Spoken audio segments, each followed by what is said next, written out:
Au début des années 90, alors que la guerre froide prend fin, le traité de Maastricht va marquer l'Europe.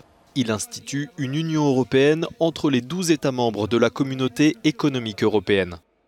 Le traité de Maastricht, du nom d'une ville du sud des Pays-Bas, est entré en vigueur le 1er novembre 1993, il y a tout juste 25 ans.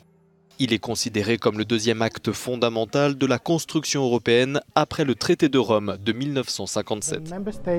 Les États membres des prospères communautés européennes devaient aller au-delà d'une simple coopération économique. La coopération devait avoir d'autres niveaux. Ce traité qui institue une union économique et monétaire donnera naissance à l'euro 10 ans plus tard. Il contribuera aussi à mettre en place une citoyenneté européenne et la libre circulation et permettra une coopération policière et judiciaire. Pour autant, sa ratification n'a pas été aisée. Les Danois rejettent le traité par référendum en 1992. Ce non issu du référendum doit faire réfléchir tout le monde. Mais la Commission ne peut manquer de dire qu'elle craint que ce non n'ait des conséquences.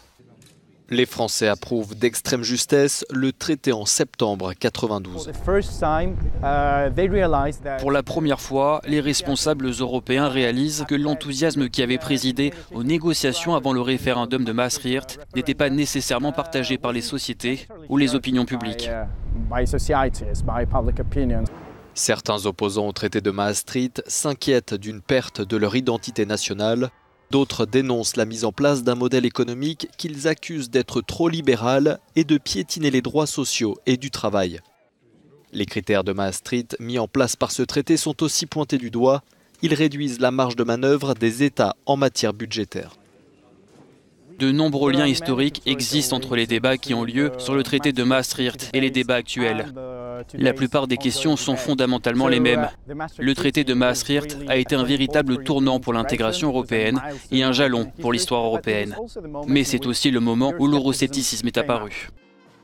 Le Danemark obtiendra finalement le droit de ne jamais adopter la monnaie unique, mais le traité sera bien mis en œuvre. Aujourd'hui, un quart de siècle après son entrée en vigueur, l'euroscepticisme a le vent en poupe dans de nombreux pays de l'Union européenne. Un euroscepticisme qui s'illustre notamment au Royaume-Uni avec le Brexit ou en Italie avec le rejet du projet de budget 2019 par Bruxelles.